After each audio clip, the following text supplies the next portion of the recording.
All right. So we're going to jump in here, and it's important to understand right off the bat here what is machine vision. And ultimately, there, if you look around, the AIA has answers to this, other people have answers to this, but they all lead you to the same thing. It's how about extracting useful information from digital images. And we want to do this by creating high quality images with good signal to noise ratio, and signal being the useful information, the image, noise being noisy, grainy noise. It can be motion blur, it can be a lot of things for us. But the key to this is we are in the business of making pictures with real data that people make decisions on, or machine vision systems make decisions on. We do not make pretty pictures like your iPhone. And it's important to recognize that, because consumer cameras and other things, your iPhone has tremendous processing behind there to do things and make just take a simple snapshot and make it look beautiful. But the reality to that is they're processing every pixel, and no picture in your iPhone data is no pixel in your iPhone data is real data. It's all been manipulated to look like it actually makes things up. So it's important to recognize that we make real pictures with real data, and that's different from photography. And we have a couple samples here. These are more photography images, but obviously with digital cameras, you still get grainy if there's not enough light. So it's important in this. We're in the business of providing the light and the amount of light and having enough brightness so that we get a picture like the one on the left there, the woman, and not a grainy picture on the right, because they had to add a whole bunch of gain. It's important for us. It's important that they're sharp as well. You see reading the text on the foil. And we'll talk about that example a little more, but the pictures have to be in focus and with data all the way to the last pixel. The other thing we want to talk about is what is light itself. And light itself is points of vibrating energy, photons moving at 300 million meters per second. And the thing that's important for us to understand is light travels in very straight lines. You hear us talking about the wavelengths of the light. 640 nanometers is red, 400 nanometers is blue. So light travels as an oscillating wave at a very high frequency and very fast, and we get different colors by different wavelength. And these wavelengths are very small. Nanometers are billionths of a meter. The other thing, and we're going to talk about next, is it interacts with matter at the atomic or molecular level. So when we want to get lighting as part of a machine vision system, then you must get some things right. You must have the object, the part handling, in the field of view and registered correctly. They want the parts to always be kind of the same. Clearly, we want lighting selection and geometry, and that's part of what we're going to talk about today. All lights are not equal, so getting the right lighting is as important as getting the right optics and camera in there. And then from there, they get an image and they run it through an algorithm, and the computer system then decides to communicate and take action with the production system there, and something will happen. They'll kick a defective part off, they'll pass good parts on, they'll make some decision based on this image. So for machine vision information, then we want to scatter light, which is applying it, gather it with a camera, make a digital image. Those extracted features, lines, edges, text, we'll see some examples, then become useful information. They will dimension the part. They will do optical character recognition to read a label and verify it. They'll make some kind of decision, pass, fail, accept, or reject the part, or decide some action based on that. So there is a method we can look at this. Each one of these becomes their own thing, and there's no necessary right answer for these things, but there is kind of a scientific method we apply to each application. So for when we start an application, we want to look at the part and determine how the light will interact with the surfaces, whether they're specular, matte, absorbent, or refractive or somewhere in between. Most things are combinations of this, and we'll talk about what those mean in a minute. And given what we think about the part, we want to think about the geometry, the path of light from the light source to the camera, how it interacts with that part and gets there, and what's going to happen. And then we will make our best choices of lighting based on knowing the types of lighting and kind of their features that will give us the best image, that will give us enough light and give us a good signal noise ratio, if you will. The other key that's on here is on the required features, and I'll point that out when we come to the foil. A lot of these things also, even though this is now technical and we can make better and better images and rank them, what's right in the image for a machine vision system varies depending on what you're inspecting. It's not necessarily the thing you want to see in the picture, or just because it's a label doesn't mean I'm reading the text and the text is the thing that's important to get right. So, how light behaves. We listed as four main possibilities here, but basically light, there's only three options. Light is either strikes a surface and it's either reflected, and then within reflection, it can reflect coherently into an image, as they're showing in that first icon there. The light stays in the structure. This is like a mirror. The object is shiny and flat, so it reflects and maintains its coherent structure, and that's reflection. It can also be a matte type object, so it might have a rough surface that's not fully reflective and a whole bunch of different angles at the molecular level on the surface. So light hits it and the light scatters, but that's still reflection. So there's a difference between scattering light and reflecting to us and what we get in the image, but it's still, as far as an object interaction, a reflection. And then the object may absorb it. This means it won't reflect the light. We won't be able to collect those photons, but the light is absorbed in the object, and absorption causes heat. This is important because some filters absorb the band passes that they don't pass, and they will get hot. Or the other is refraction, which is transmission of the light. So the light might pass through the object like clear glass, but when light passes through a medium, as the medium density changes, the angle of incidence changes, as we're showing, and there's things to consider about that. So in general, the angle of incidence equals the angle of reflection, as we're showing with the light there, and how to calculate that. We'll talk a little more about that. But for most of you, you've played pool or something out there, just like in playing pool where the ball is going to hit the bumper and come off the bumper at the same angle it approached the bumper, light is going to behave the same way. So if I put the flashlight on the left at 30 degrees off axis, as they're showing there, shine it on a perfectly flat surface like a mirror, the reflected light will maintain a kind of coherency there, and it will reflect at 30 degrees. For whatever coverage I had.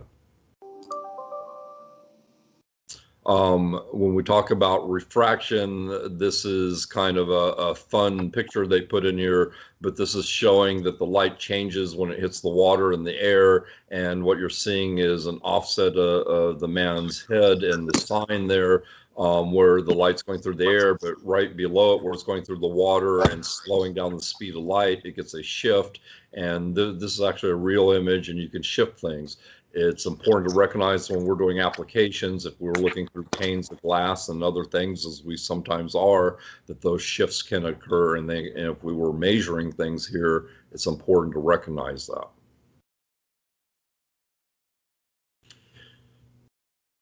And again, the bottom one with the fish here is showing the same kind of the shift. And again, if we were looking through a pane of glass and trying to measure the position of something, in this case, it's fun like a fish, but in machine vision, we're often looking through a pane of glass, sometimes furnace glass, where there's hot things inside, but they want to see positions of things, then they have to sometimes take the angle of the camera into account.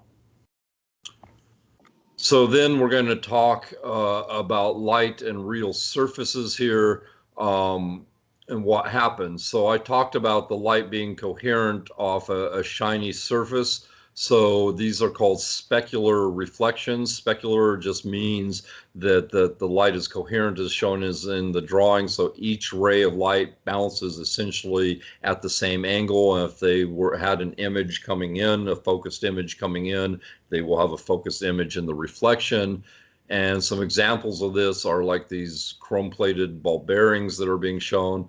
And I often use this as a worst case example in lighting because there's almost nothing harder to light than a curved, shiny surface like that, especially if it's a full sphere or a half dome. And these are good examples. We wind up in this, looking at this between automotive and aerospace. I've looked at a number of things like this, but they're nearly perfectly reflective, again, called specular. They're good mirrors. Polished metal parts, when we're looking at machine parts or automotive parts, often parts of the material or part are highly polished or even chrome plated in the case of some automotive parts, and they wind up being reflective like this. And there's good and bad things about this, but for sure, when you have a highly reflective surface, it matters where you put the light a lot. It matters both the structure of the light and where we place that light a lot.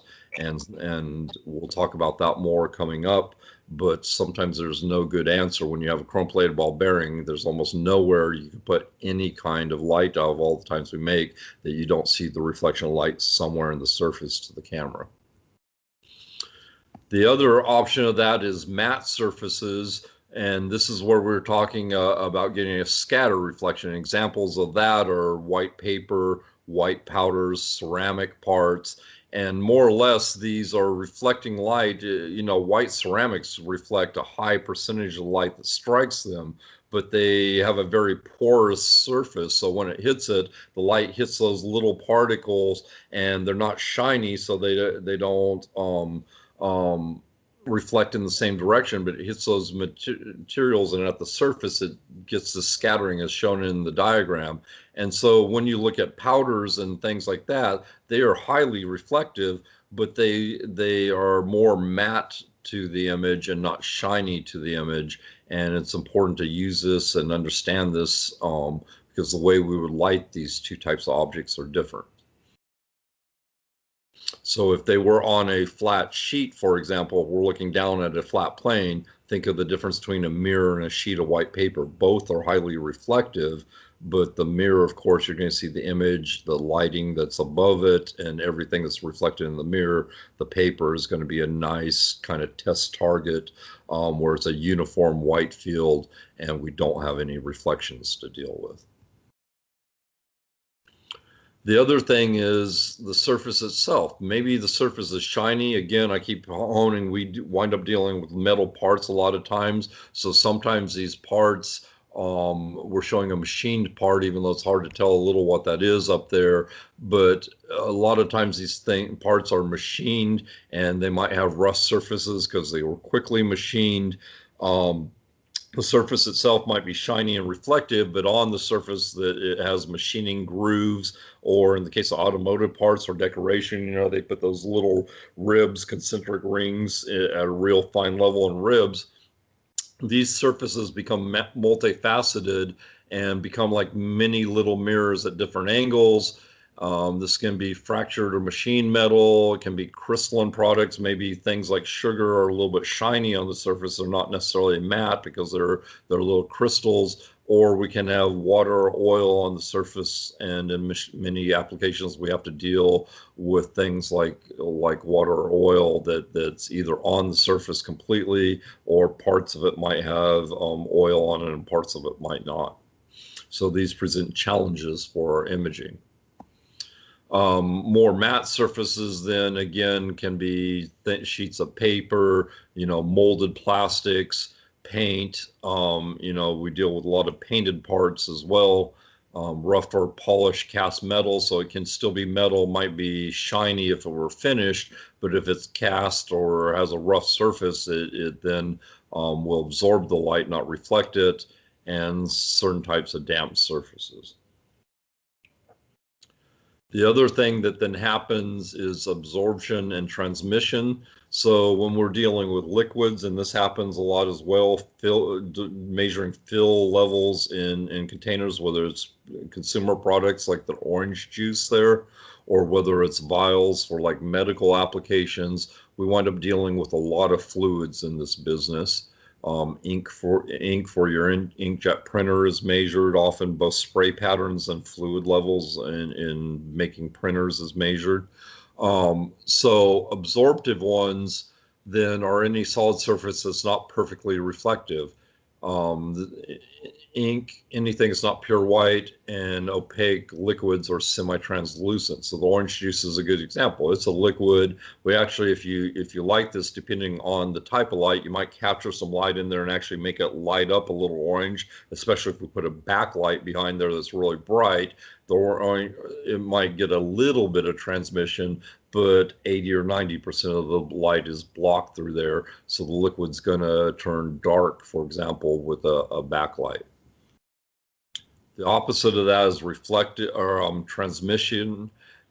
This can be the glass containers themselves. It can be liquid surfaces. It can be, again, viewing fluid for fill level, but the fluid inside is transmissive. And you see that in the dark brown bottle there. I'm not sure what exactly that was in this example, but you can see the difference between the orange juice, which is absorptive, and the clear brown liquid in the bottle on the bottom, which is transparent. And again, remember, if you're measuring things, like if we had to measure the width of that bottle, the glass on the edges is, you'll notice the dark edge. That's because the light is bending around there, and we have to take those kind of things in or get the right kind of image for the machine vision system to gauge those and know that those effects are happening. So to recap what we're saying here at the moment, we know a few things about light and how it interacts with the materials. We can look at the material surface and classify it as specular or matte, reflective or absorptive, refractive, or transmissive, opaque, and most things are somewhere in between on these. Our goal is to make images with a high signal noise ratio. So we want to get a lot of contrast in there. We want the signal part of it to carry the information of what we want to see in the image to measure, gauge, or whatever we're going to do with our machine vision image. And it's important, again, I'll show this in an example coming up, but it's important what you want to see is what you want to get the contrast on, and not necessarily what's obvious in the picture. Noise is then all other content, whether it be grainy noise from having too high a gain, whether it be motion blur, which is a form of noise in itself. Other noise includes ambient light getting in there and making glares because they have a machine vision system, but they don't have an enclosed space. So they see sunlight every day at 3 o'clock in the factory. The sun crosses the window and shines down on that surface. That causes us problems in machine vision. We have to think about those things too. But ambient light sometimes is a noise source. So the main thing we're going to talk about today, this is, again, we're going to keep this down to a kind of 30 to 45-minute module here. And we needed to cover some of the basics there about how the surface is, what light is, how it can interact, and how the surfaces interact.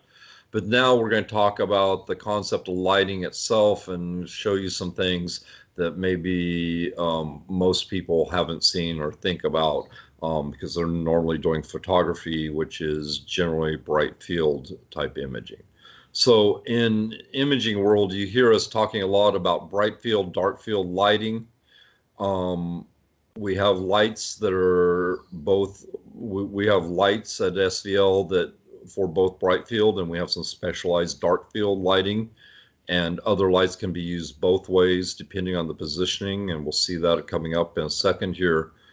The basic definition, though, is bright field, the background or flat parts of the object are bright, and in dark field, no surprise, the background or flat parts of the object are dark. And what you see below in these two images is the same object with different lighting geometry, and it's the location and type of the light that makes the difference.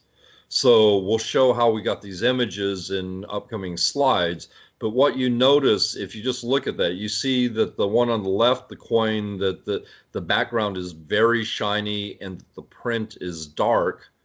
And the one on the right, you actually see the background is dark and the print is light. So it's important to recognize dark field imaging inverts the features that you're seeing. What you see to your eyes, and in bright field, normally bright becomes dark, and what's normally dark becomes light.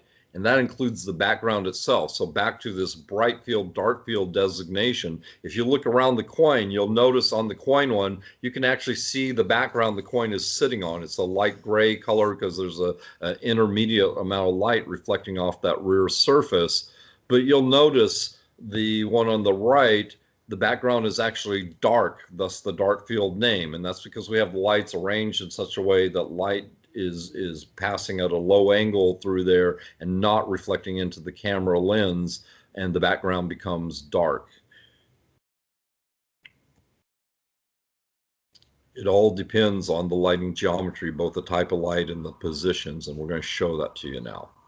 So bright field means the lights are above the light. They're somewhere behind the camera, or light coming from the side, or in the case of daylight, if you are outside, by definition, that's bright field imaging because there's light coming from all angles and generally above from you because the sun is in the sky. Dark field means the light comes from low down. So I just described to you that the background is black because light hits at a low angle. So you can see in this example on the right that's showing more about the coin, you can see that the angle the light leaves the flashlight hits the object at a low angle. And if there's no feature, if it hits the flat part in the middle, it just kind of bounces at that low angle and it never bounces up and into the light or into the camera.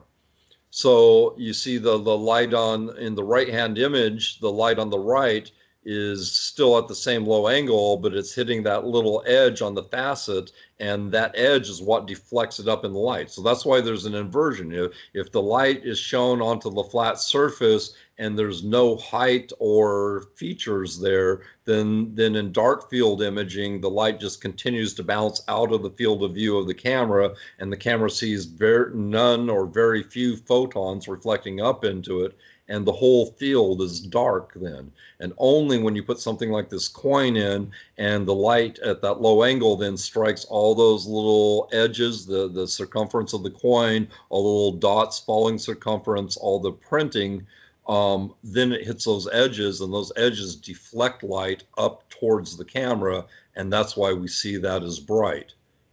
So if we were truly doing machine vision, and coins and currency in general is one of the things they use machine vision on, if you were stamping this coin and wanting to check your stamp and see if you double stamped it, if you stamped it completely, or maybe it's not a coin, maybe it's a stamped metal part out of a sheet metal process, which one of these images would you want to inspect to see those features and make sure that you stamped all the right features in there, didn't double strike them, don't have a ping or a defect somewhere in there? You'd want to see the one on the right there with the dark field. So there's no right or wrong to dark field or bright field. It's more, what do I want to see? In the case of coins, metal parts and stuff, often we need to use dark field. Most imaging is done in the bright field, and when you're thinking about your iPhone and photography, this is almost always bright field imaging because the light is above, being shown directly on the object, and almost, if we go back to the left, almost 100% of the photons coming from those light sources are hitting the object, and no matter how they hit, whether they hit an edge or a flat, they're going to deflect up into the camera and make a grayscale. So how do we more technically define bright field and dark field? You know, we're saying high angle and low angle, but what really matters here? So the way to find this is we're going to define what's called the W. And basically, you're going to look, you've said in machine vision, the part is almost always registered as coming by, is either being placed there by a robot, or it's coming by and stopping on a conveyor belt, or being shot and flashed at high speed so it freezes the motion even if the part never stops. And it comes by on a conveyor belt. So when the part is in place, the way to do this is draw a line from the lens to the outside edge of the field of view. So all the light in the field of view is being focused in a funnel up, and it comes through your lens like the point of a funnel. So if we draw light from the center line of the lens to the outside edge of the field of view, and then do the same thing on the other side, and then we draw vertical lines where those dots are and say the light is going to bounce outside those, that defines a W. So then when we look at the W, then lights that are placed within the interior vertical V of the W on either side, those are bright field type angles. And on the outside light, if you get outside of this W, those are dark field, because generally if light moves in a straight line and hits a flat surface there, regarding the features we're wanting to look at, then the light is going to just bounce out of the field of view. And you'll notice it doesn't matter, height is not necessarily the issue, it's the angle relative to the optical axis that counts. Lights that are beyond the 45 degrees there are dark field, lights that are within the 45 degrees of the optical axis are generally bright field. The other thing you want to notice out of this is using this is a loose rule. It does depend on the F number and the field of view of the lens, but when you use this rule, you'll notice that left and right of the camera, we get a bright field angle, and that usually the bright field angle is twice as big as the part. And that's important to recognize, because when we're doing things like panel lights where we put a flat light by the camera and shine down on the part, it's common, and we had some this week coming from Sella, where they want to look at a tire, but they want to use a 300 millimeter square light, so the light is not as big as the tire. And it's obvious from this example, you would want the light to fully light that evenly from all angles. You would want the light to be twice as big as the tire ideally. That's where we wind up in practical and non-practical type applications. Ideally, you want to do that. Most manufacturers aren't going to install a 40-inch panel light to inspect a 20-inch tire.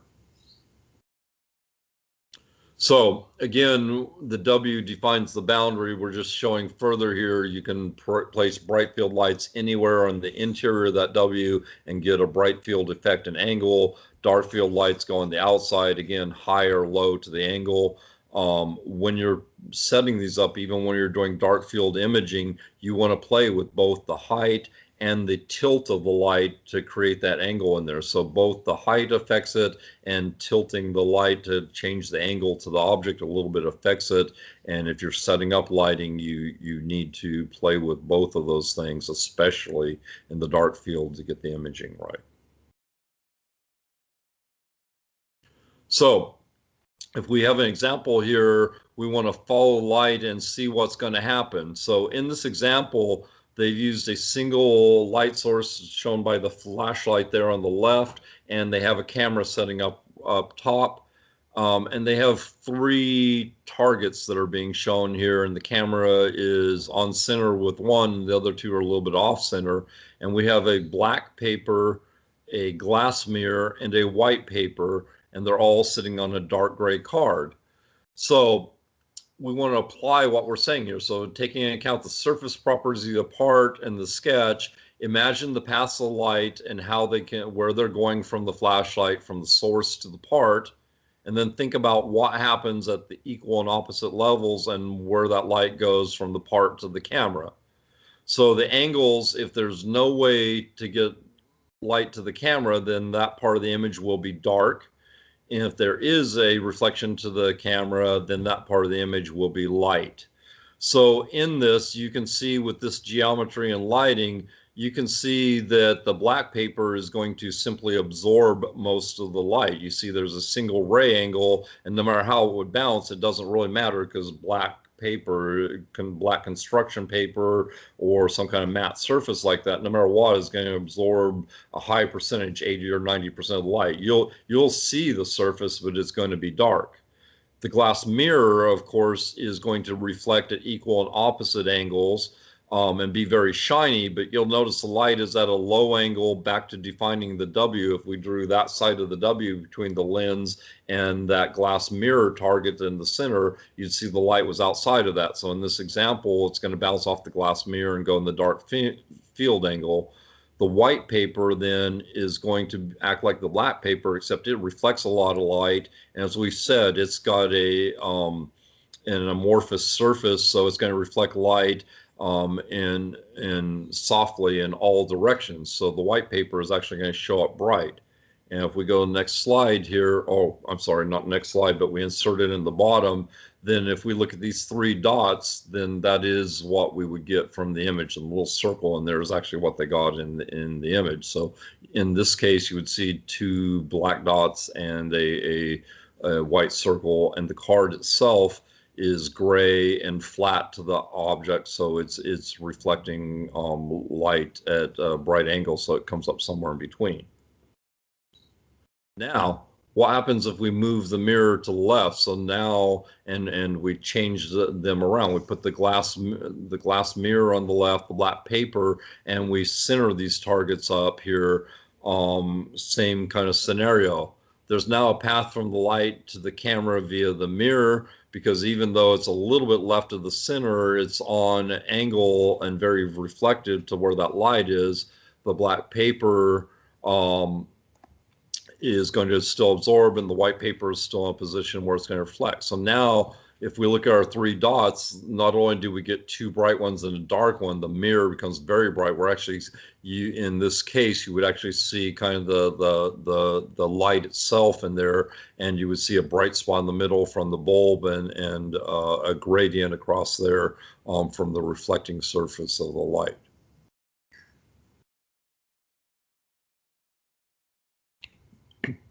So they also want to point out there's two ways that it can appear, something can appear dark to the camera. The black paper, for example, is absorbing a lot of light, and alternatively, in the first position, the glass mirror was not sending any light to the camera. If we go back to this slide, the mirror was just out of position to get it to there. So we can make objects dark in the camera either because they are absorbing light, or because they are reflective, but they're in a dark field position and not sending light to the camera. Most specular surfaces behave like a mirror. That's fairly obvious. Practical applications of bright field and the W, bright field lighting applications. You can see things like, if we want to see the surface on the mirror and tell if there's dust or oil or fingerprint smudges, you need to use a bright field because you want the light to bounce off the mirror, and you want those things to show up and be dark here. Other things, barcode reading, you'll see examples. I'm going to show you this is done both ways, but unless you have some other kind of modifier, barcodes are done in the bright field, and you can see the little 2D matrix code there. And in fact, in most cases, unless you have a special circumstance, you're going to use bright field imaging. And that's one of the biggest things we find is customers aren't really aware of dark field imaging or other things. And so what generally happens is customers start with bright field because they know to just shine a light on something in image. They don't know how to use this geometry, or that the same lights can be bright or dark field by their placement, and they don't always get this kind of thing to their best effect. Or what we see more and more commonly when you're dealing with like the Cognex Insight cameras, some of the cameras have the little ring light built into the smart camera. If a smart camera has a ring light built in, the camera is only a few inches square, and it's got a ring light that's also just a few inches built in, then by definition, it has to be a bright field light because it can't get far enough off the optical axis to get into a dark field position or outside of this W. So bright field imaging is the most common. The parts look like you would generally see them lit to your eyes, and most of the lights that we make are generally bright field or can be used both ways, and they're most commonly used bright field. So if we look at further application examples, you can see on the bottom left there's brake caliper inspection, there's barcode reading, or it's very common, you see the package of Franks there. It's very common to be reading packaging and either looking for defects in the packaging or verifying that the print label is okay, either the right label is on there, that there's no double printing, haloing. They want their product to look right to the customer. You also see the machined image up in the top right that's using a smart vision light, bright field, flat dome light there, a panel light with a hole in it. So you can see the resulting image. They're looking down at that machined part, and you see the nice image that results in that because we have nice even lighting. Notice the light is much bigger than the part, so we have equal angles all the way to the edges of the parts. And these are all bright field examples. It's important to recognize the bar lights are very common, used for a lot of applications, and you'll see in a minute, but the starting point is a bar light can be a bright field light. A dome light is always a bright field light, and you'll see the domes are a good classic example of bright field lighting here.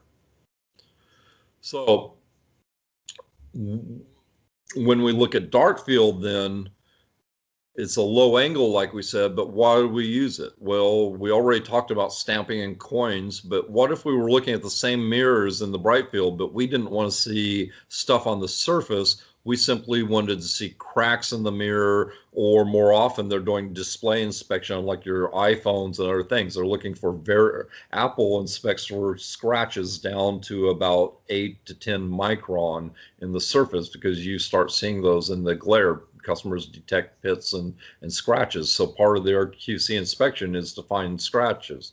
So if we want to see broken parts of the mirror, scratches in the mirror, or other features that are on the surface of the mirror but not really contamination, you need to use a dark field because you don't want all that light reflecting off the mirror. There's nothing to absorb the light. We want to bounce that light out into space and use that to find those little things. And anywhere there's an imperfection, a crack, a pit, or in shiny metal parts, machine parts, there can be pits or machining errors where they left a burr or something.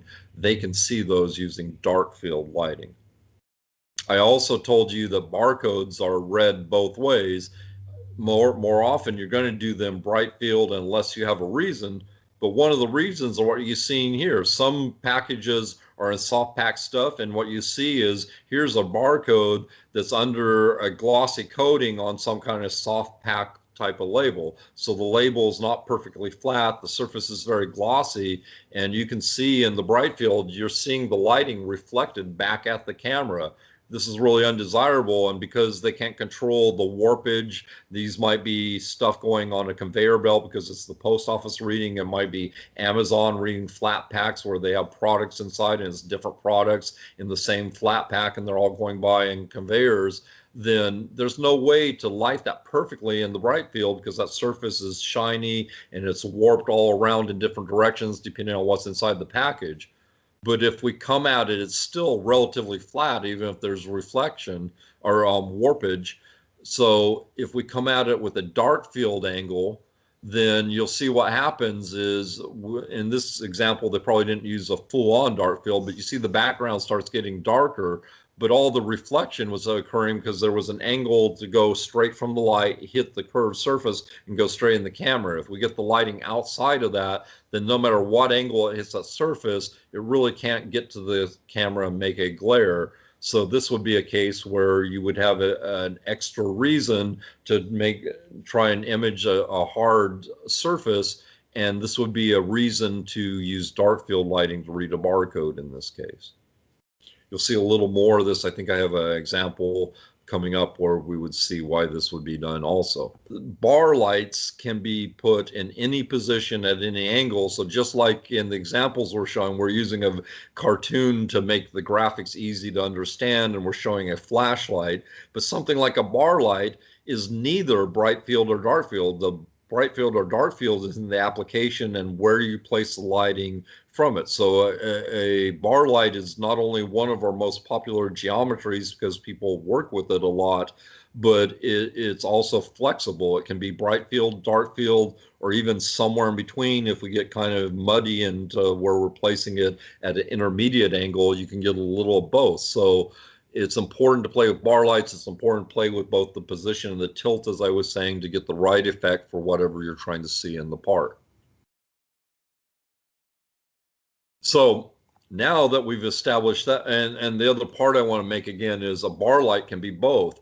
The ring lights typically are one or the other because the ring light either has to project down, and when you have something like a fixed geometry ring and it's projecting outward, then it generally can't be a dark field because it doesn't have inward angles at a shallow angle to make a dark field lighting, or it has to be made like the DFLW. The angles are nearly at 90 degrees to the surface, but then a DFLW makes a terrible bright field light. It's almost exclusively dark field. So having said what I said about ring lights there, that ring lights typically either bright field or dark field, we have the RM140 mini ring lights.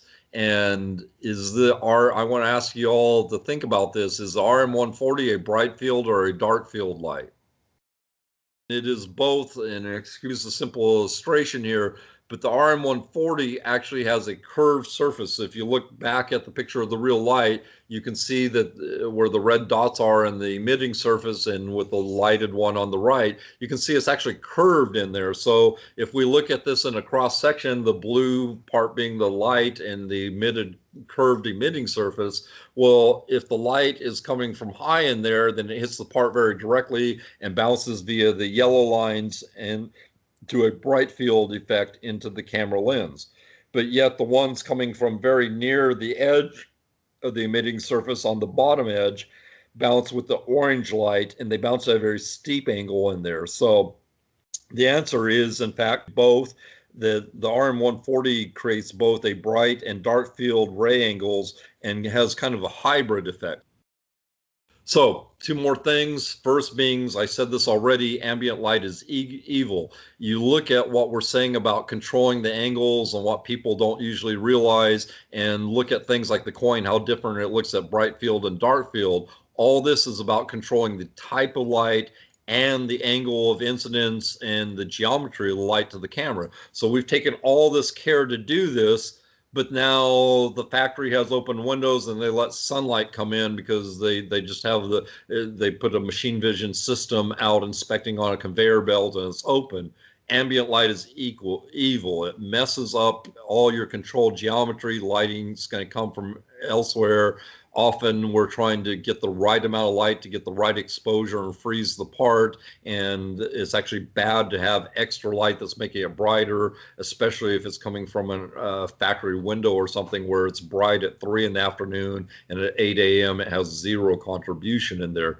Ambient light always poisons the controlled geometry we're trying to make here. So some applications we have to work around this. There's ways to work. If you have ambient light, you put say a 700 nanometer notch filter in there and use a red light, and only red light penetrates. That tends to block the wide white sunlight, and which has only a little bit of red in a narrow space, and we put a very red light there and just overpower the sunlight. Or conversely, they have to just put it in some applications, they put it in a vision box, as they call it, literally a bread box around the vision system, and just block the light. The other thing to remember is distance is not your friend when it comes to lighting. It is maybe if you're selling light and the customer has budget to buy enough lights, but there's this thing called the inverse square law. It's very common in what you see we're going to mention, but you see it mentioned a lot. but it basically means if you double the distance in your light path from your light, you get 4 times less light to the object. So if you, in this image, you're looking from the object S to the plane that's in at the distance R there, then if I double the distance to 2R, then I'm going to have 1/4 the light. If I triple the light, um, there I'm going to have 1/9 the light. So the light is fading off with distance because it's spreading in both the X and Y direction. Light fades with distance faster. It's not linear. It's non-linear and fading much faster with distance. You double it, you get 1/4 the light. You triple it, you get 1/9 the light. Quadruple it, you get 1/16 the light. So often we're trying to get lights very close. Often the customers either have blocked areas where they don't want light in a certain area, or they'd like the light to be further away. But then you have to understand you need more light to do the same job the further away you get it. So I want to point out something. We have several lights. Bright field lights can be bar lights. They can be the flat ring lights. They can be the dome lights. Or we make this hybrid that we've used this for on axis. I'm going to show you the geometry, which is often called a dole or a coaxial light. We make a combination that's a coaxial and a dome, but you're going to see the reason why. I want to point this out for everyone. So if we go to our diagram on the white, here's a bright field definition. Here's a camera with the field of view shown by the dotted oval there, and a W and where we can place bright field lights. But the domes do this very well, but have a particular problem. So if we look at the dome in the middle, the domes are often called cloudy day illuminators because they emit light from the edges around there up towards the dome, and then the light bounces off the interior of the dome. That's why our dome lights are white on the inside, so they reflect in a matte kind of way, and at all angles. So the light's hitting at different angles and bouncing all over. So this is the same as like when you have a cloudy day. You go outside, it's kind of bright outside, but the clouds make it so the light's very even and uniform. This is very desirable, and we get this with a dome or the flat ring light on the far right. But there's a problem where these don't fill what we call the hole in the sky, because to fill the surface perfectly, they'd have to cover all angles, and that would mean the hole that's in the center to let the lens, we'd have angles coming down there. And what happens is you get a dark ring in the center. If I looked at a mirror with this, with a diffused dome, then you'd have a dark spot in the middle there. So the reason we do the combination is the on-axis light bounces light. It puts light at 90 degrees. It hits a mirror at 45 in the middle. So light bounces via the red line from the light source to the mirror and down on the surface. And when you do the combined dome, as in this top product here on the left, then what happens is it actually fills that hole in. So it's important to recognize when you have dome lights or the flat panel lights, sometimes if the surface is very reflective in the middle, you see that dark spot. And to fix the dark spot, you have to fill that light in either by using a coaxial light and something like our DDL hybrid dome there, or you have to use the dome light as a primary and put some side lighting at like low angles in around the dome to fill in that area. The other thing I want to point out is we've talked about the W. I'm not going to dwell on this a lot, but the other way to get this, you can see they called it the warped W here, and that's because we didn't put everything on axis. We tipped the camera one way, but we tipped the lights the other way, but equally in opposite. So you can still see this is a bright field configuration because the light is going to come from our light sources there down on the product and bounce into the camera, and So this is the same as the bright field geometries we're showing sometimes in machine vision areas. If we were on a conveyor and had limited space, this is what they do because they have a little space left and right, so we can get the camera on one side and the lights on the other, and we can still create a bright field geometry here. So we make a variety of dark field lights here. And this is a dark field application. This is actually a wrench you're seeing below that popped in there. And I have a view of this. So if we just light something like a common end wrench in your toolbox with this, and imagine this is a manufacturer Eklund of these wrenches, and they want to inspect their stamp in the wrench to be sure that they have their logo recognizable, not double stamped and all that. If they just use bright field lighting, you get the image on the right, and you can actually see the body of the wrench. It's a light gray, and you can see the print, but it would be really hard to inspect those edges. Whereas if you use dark field lighting, you can see where all the edges, and in fact the hole in the end stands out, and plus you can inspect the etching in there of the logo and stuff. So this is why we use dark field lighting. Other application examples here I wanted to point out. Notice the 6-pack of cans down below here. If I wanted to inspect, this is called sealing inspection in some cases here. I have a container. I want to inspect that the pull tab is present, that the rim is sealed correctly and round. You know, if things go wrong in the stamping and sealing of these things, they knock them oblong or crush one side. You can see that. Well, if I wanted to inspect that and not see everything in the top, if I just lit that bright field, you get a highly reflective and be hard to pick all that out. But you can see if you use a dark field angle, you can see the pull tabs stand out and all the circumference of the rim stands out real well. The other case on the right they're showing you, which is also common for us, is pharmaceutical inspection. They have a pill bottle coming through and they need to see that label for placement, or in some advanced systems, they actually try and read these at high speed. And the label may be going anywhere. They need to find the edges and see it relative to the bottle to be sure it's at the right height on the bottle, that it's not canted and those kind of things. You'll notice that they created kind of a dark field situation here. And even though you're seeing a little bright from the top curved edge of the bottle, they don't care about that because that's not what they're expecting. But if you look at the label itself, look how bright the edge of that label is there. And that's what they want to find, that label placement. And in pharmaceuticals, very common to be doing these kind of pill bottle inspections, anywhere from 10 a second to 60 or 80 a second. So they are flying the size of that pill bottle to go by at 60 or 80 a second. So they have to make very quick determinations and need those edges to stand out and just say, oh, the label's in the right place. Then they do dark field imaging. So again, I pointed out that for barcodes, you might do them bright or dark. This is also showing there's no right or wrong answer here. On the one on the left is done dot ping with the ring light and a bright field situation.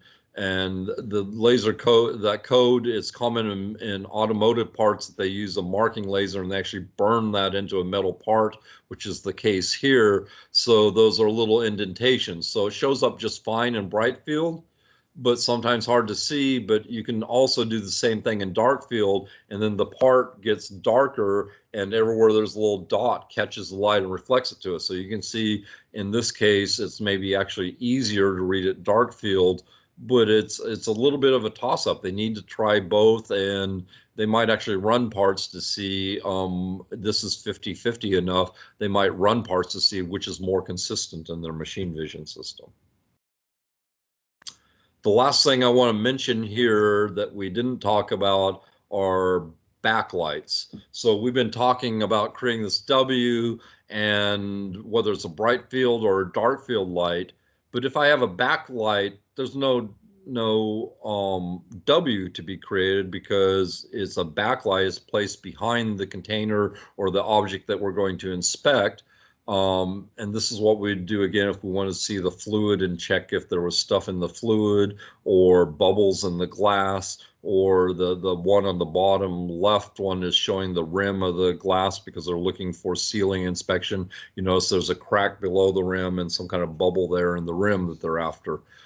So things to remember, we want to use the three-step approach here. Think about how the lighting will interact with the object, understand the W and some ray tracing to understand where light's present or absent, so you know where the bright and the dark field angles are, and select the right geometry to get the maximum signal noise ratio and make the features that you want to see. As I've shown in here, sometimes I want to see the print, sometimes I want to see the background, sometimes I want to see the cracks in the mirror, sometimes I want to see the dirt on the surface. So sometimes it's not a matter of right or wrong, it's a matter of where to place the light to see the feature best that we want to see. We want to understand the characteristics of our different LED light sources, know how my camera responds to the light at different wavelengths, which is a different message for a different day. Know how to use strobing to stop motion and pixel blur. Again, a different message will come into. Don't be afraid to use other spectrums of light. Some surfaces we use NIR and UV because some surfaces will reflect light to your eyes and in the visible spectrum, but in the non-visible NIR and UV spectrums may actually absorb light, or vice versa. You don't always get, so sometimes using the spectrum, we can create imaging situations we want. And at least consider combining images gathered with different lights to get the signal. So we can either use, sometimes if it's very hard, we can use multiple images and marry them together, or as I've alluded to, like with the dome light, sometimes this is very hard and you're having troubles with seeing the dark spot in the dome, then you might use the dome light in combination with another light to fill that in. So consider those things, and when needed, use filters here.